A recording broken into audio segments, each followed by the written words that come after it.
Welcome to KRA's The Hub, the official podcast of KRA Corporation.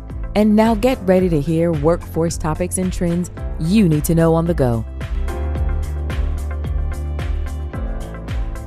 Welcome to Voices from the 2026 NAWB Forum, brought to you by KRA Corporation. Recorded live in Las Vegas, this is a series that captures real conversations with workforce leaders from across the country, all centered around this year's theme: Ignite, Innovate, and Impact. In this episode, we're featuring Brent Balog, Thurman Roberts, all highlighting insights, challenges, and real-world strategies that are helping to shape the workforce system of today. Now, these voices are from the industry, and they're sharing what's working, what's challenging, and where we're going from here. Now, let's get into today's episode.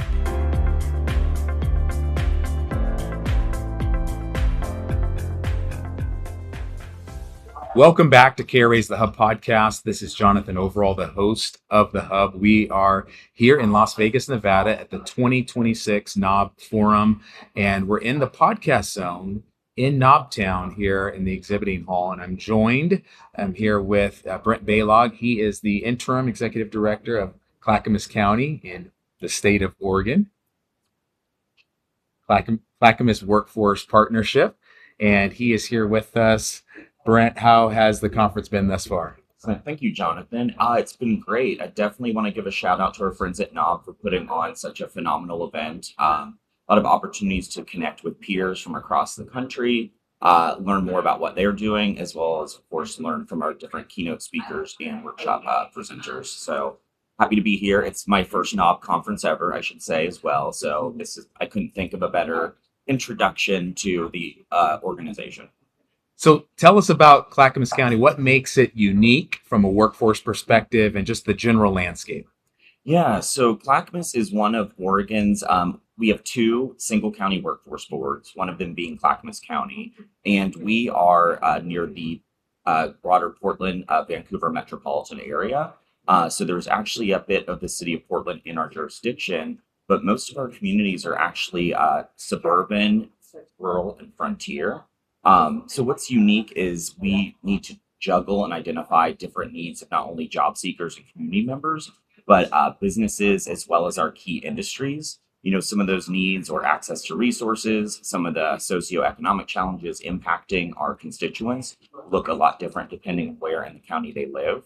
I know this reference won't be relevant to a lot of listeners, but we stretch all the way to the Mount Hood territory, which is one of Oregon's largest tourist attractions. And so there are folks who live, several hours away from the city of Portland. And then there is the city of Portland, and those two things can look like night and day a lot of the time. Now, coming to this conference, there are a lot of people from around the country that really represent the diversity of the regions that are represented in workforce development. You mentioned rural, frontier. We've heard from different voices. How important is that to come to a place like this and hear from diverse voices that are also leaders in workforce development? Yeah, I think it is key to hear from other folks, both peers and people with subject matter expertise that I don't have. I think it's easy to make assumptions about what our community wants or needs or some of the challenges that are presenting the greatest obstacles. And this has just given me opportunity to kind of reflect on some of the assumptions I've made in my role at CWP and some of our approaches to, resource development, resource allocation, service delivery. So it's definitely given me a lot to think about and take home and convene partners around. Give us a sense of the industry representation in your region, and how have you all been able to bring alignment with the workforce and to the needs of the business community? Yeah, so our major industries in Clackamas County are healthcare, which also includes behavioral health, construction, manufacturing, renewable energy, and we recently identified early learning and childhood education as a key sector as well because the need is so high for the services that industry provides. And again, as I mentioned before, I'll use an example. Healthcare is one of our major industries. Most of our healthcare providers in Clackamas County, if they are not in one of the urban or suburban communities, they are nonprofit organizations. So they have faced some unique challenges as employers and as business operations that look a lot different than some of their corporate, more urban counterparts. So really, when trying to identify the needs of the healthcare industry, we need to divide that up into different categories because those needs do look vastly different. Not only access to skilled employees is key for everyone, but skilled employees who live or are willing to commute to places that might be far from their homes. That's a major issue, especially in a large rural county that doesn't necessarily have a robust public transportation infrastructure. Additionally, with healthcare, or sticking with that as an example, and be focusing on behavioral health in particular, there's also several pockets of non-native English speaking community members in Clackamas County, and representation in behavioral health or healthcare in general is something that has been a challenge. Ensuring that community members, especially in the last year or so, feel included, represented, and that they're getting services that are responsive to and cognizant of their needs, cultural, community needs. And then also having service providers that not just look like the people and community members they're working with, but can also speak the language that those people are speaking, explain things clearly in a way that that community member and their family will understand. And those things look a lot different if you've got somebody in the city of Portland, a healthcare employer, for example, versus somebody in Estacada, Oregon. And you all have been very intentional in building access points through the Community Resource Hub pilot. Talk to us a little bit about how that evolved and how you've seen some success from that. Yeah, so the Community Resource Hub, that's one of my favorite projects that we've been working on over the last year or so. And it's funded through the American Rescue Plan Act, or ARPA. So those funds will sunset soon, but we're hoping through the positive impact this has had on the community so far that we can develop a funders collaborative so that other community partners, as well as employer and industry partners, local government, and other key stakeholders can contribute money so that our community members can continue accessing those supports, which are focused specifically on helping them enter into, remain in, and successfully complete a job training or employment readiness program, as well as enter into, remain in, or advance in their full-time employment. And that includes opportunities for wage increases. And then we also provide assistive services that help them maintain economic stability. Just knowing it is individual workers and having their needs met and feeling financially stable is key to them participating in the workforce and helping employers meet their bottom line. So one of the things about the hub, I'm sorry, I lost my train of thought with the hub. Okay, yeah, let's do that. Sorry. Can you repeat the question that you had about that? I was trying to think of what part 2 was. Yeah. So really the community resource hubs, how they've been a unique part of your strategy to create access points for those in the community. Yeah, so one thing that's neat about the resource hub is, Clackamas County is pretty insular. I know I mentioned that we have parts of the city of Portland in our jurisdiction, but we're very tight knit. We work with a lot of the same community partners and have for almost 2.5 decades. And that's great. And we love our partners and the tight network and the ecosystem we've built. But I think some organizations or entities hear workforce development and they don't feel included in that phrase. So, for example, the Community Resource Hub has allowed us to engage more fully with pre-K through adult educational institutions, particularly public schools, helping provide access to resources for parents and family members of students. That's an innovative way we've been able to engage with schools that we had not considered previously, as well as a way for us to expand, other community organizations as well as local elected leaders' understanding of the work that we do and our role, functioning as a convener and a facilitator of a relationship development. So we've not only been able to expand our partner network beyond our 11 or 12 core WorkSource Clackamas partners, which that refers to the America's Job Center in Clackamas County. We've been able to expand, our network of partners, but also started facilitating directly ourselves with other organizations, as well as helping engage them in conversations with each other about new and innovative ways that they're able and we are able to collaborate. And that's ranged from, industry exposure and career exploration activities with volunteers from our employer partner community, with elementary age students as well as middle school, We tended in the past to stick to high school age students as engaging them with employers, assisting with career exploration activities, etc. So we've really been able to drill down into a lot younger age range, we know it's key that youth not only develop critical learning skills in early childhood, but also start thinking about and planning what they want their life to look like and what they might need to do to get there. This has also allowed schools to connect more directly with employers and explore opportunities for sponsorships, volunteer programs, things along those lines. Um, we've also, in addition, or along those same lines, as far as like diversification of our partnerships, it's allowed us to explore some co-investment models with staff positions. I don't think it's a surprise to anyone that a lot of nonprofits, workforce related or not, are experiencing some budget issues. So we've been in communication with our local education service district, as well as our community college and some of our high schools, around what it looks like to co-fund a career coach, as well as somebody who's doing like industry and employer engagement activities. So it's just given us a way to be a bit more creative, nimble, and innovative. So you're someone who sits in the role of a regional workforce director, and you're here amongst many other directors from around the country. The sessions are really geared towards leadership and provoking thoughtful conversation and really thought-provoking introspection on how we do things.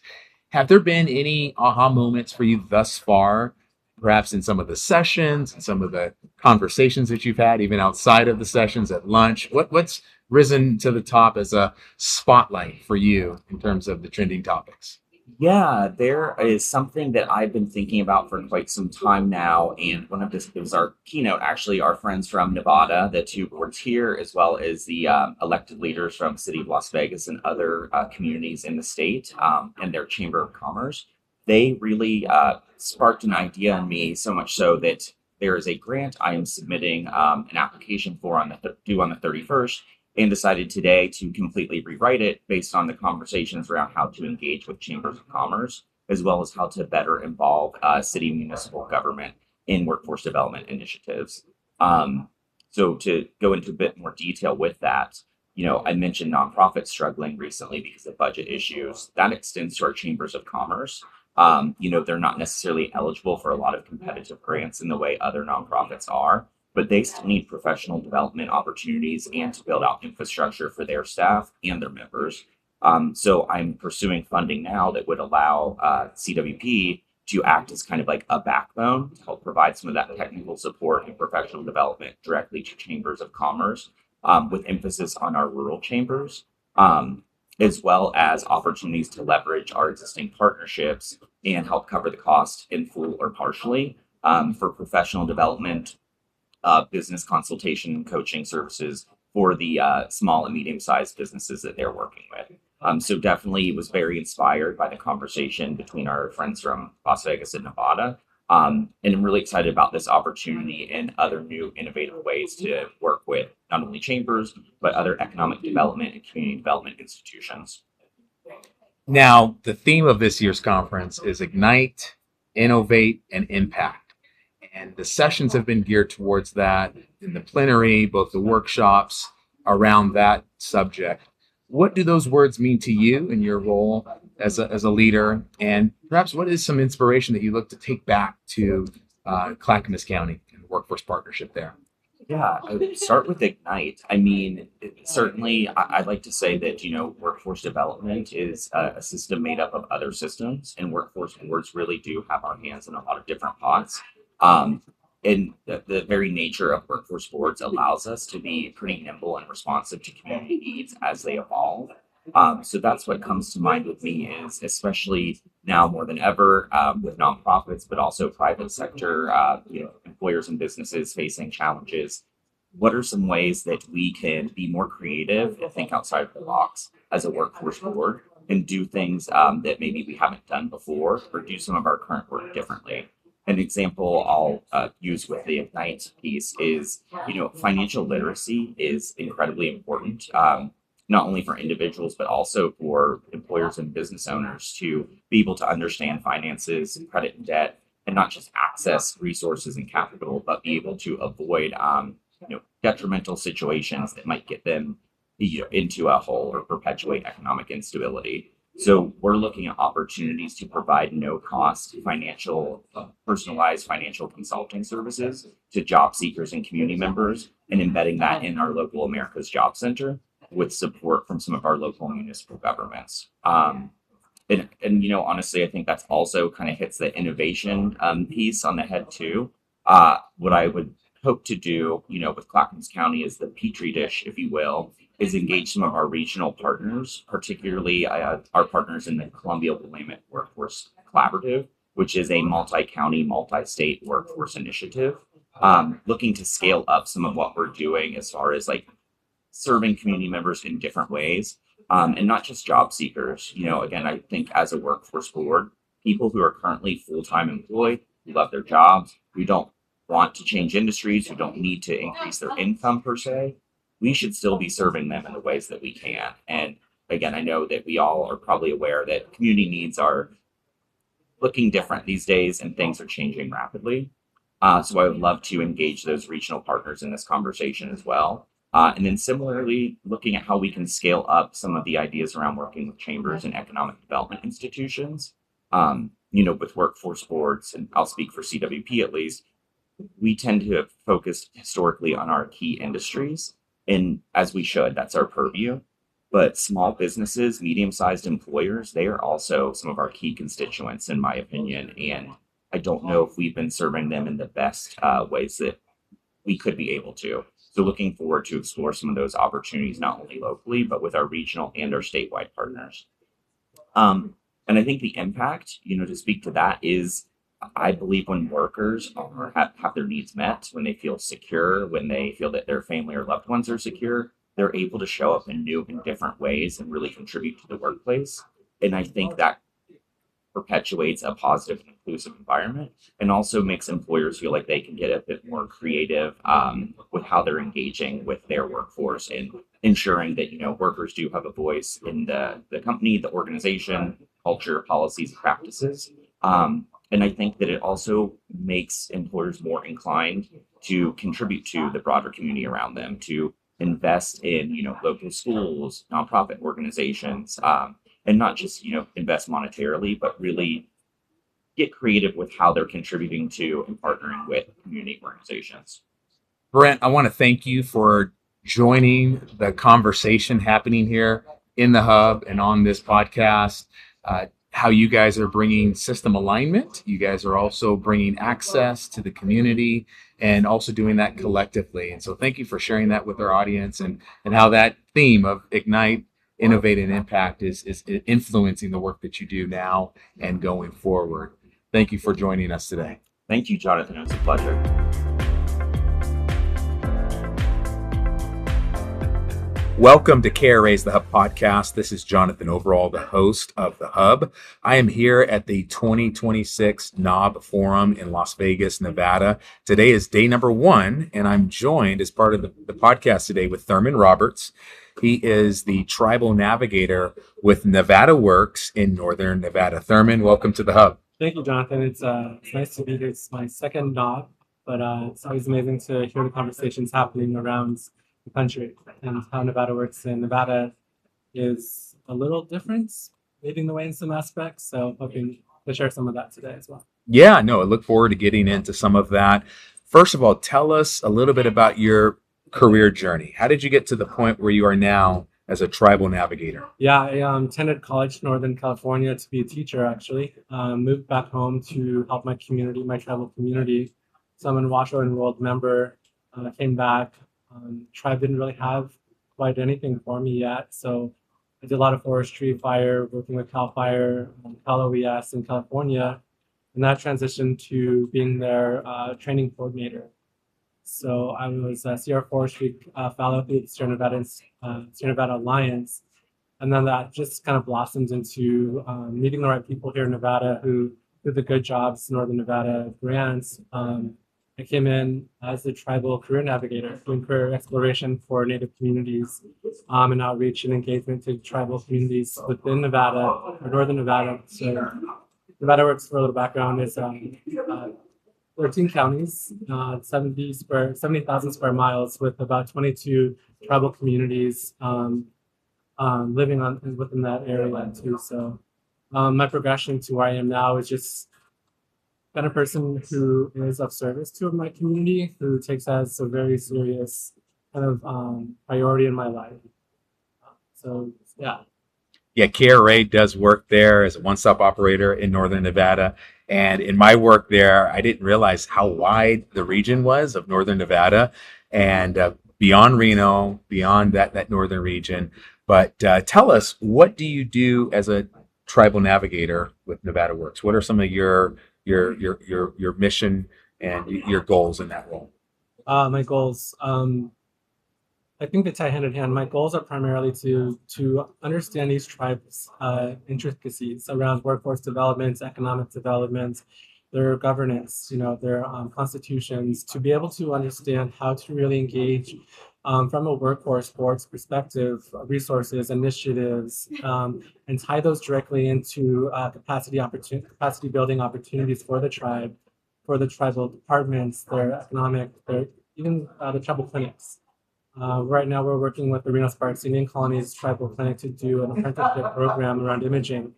They have one person who does their imaging, and this is the largest tribal clinic in Nevada. So, capacity is always a thing with pretty much any minority group, of how to really engage with them, support capacity building, but not just be here for the moment. It's long-term, long engagement process that I'm taking. It's understanding can't just show up and be like, hey, we have all these resources for you.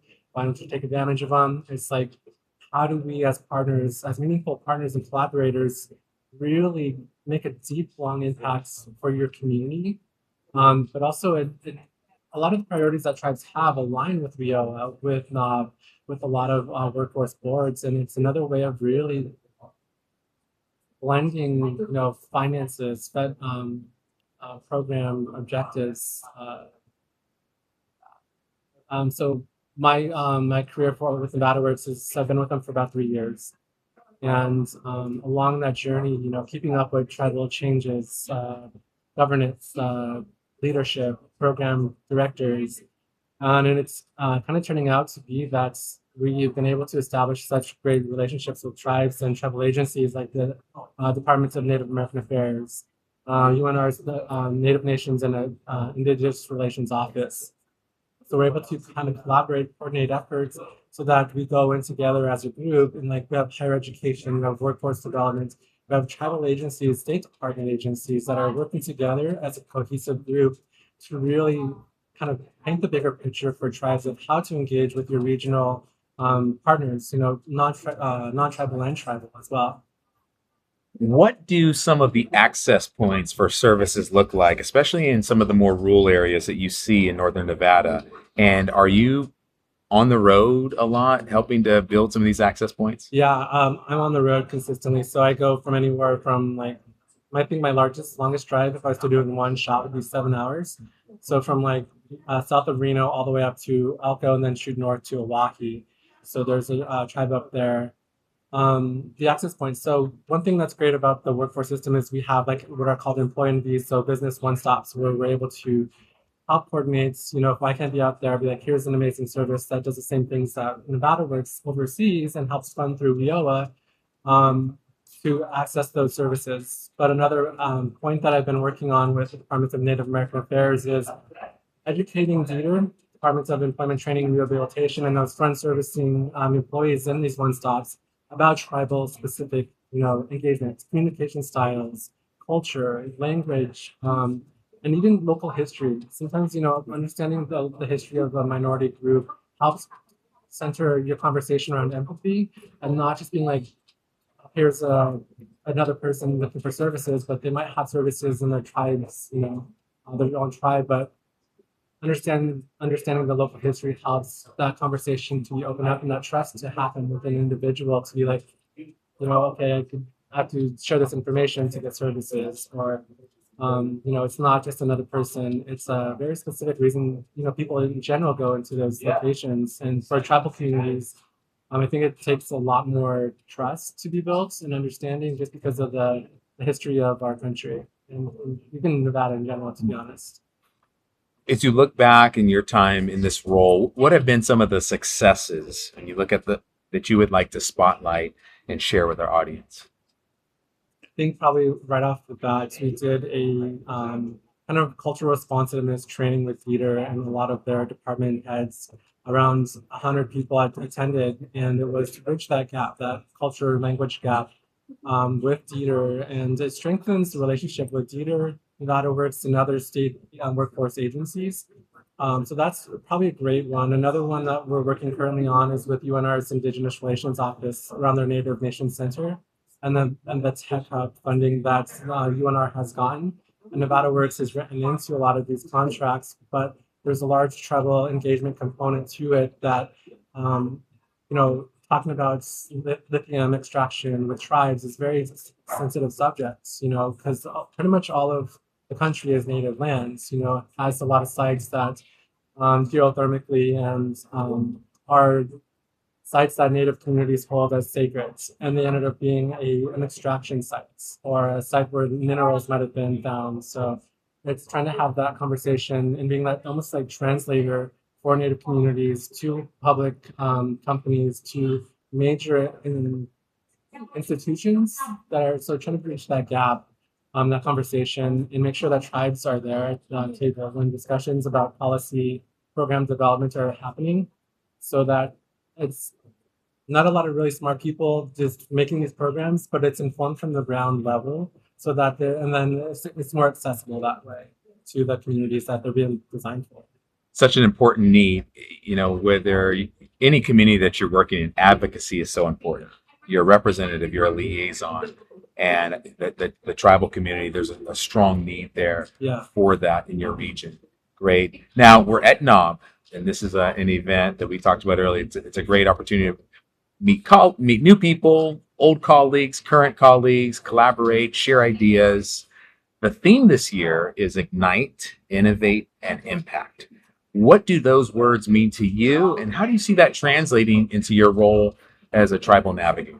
Yeah, I think all three hit the button on the head with the approach that we're taking. So the Ignite is, really bringing the word forward to really tell our story, because it can really ignite some really innovative thinking about how to engage with a community that's often, disenfranchised or more difficult to connect with.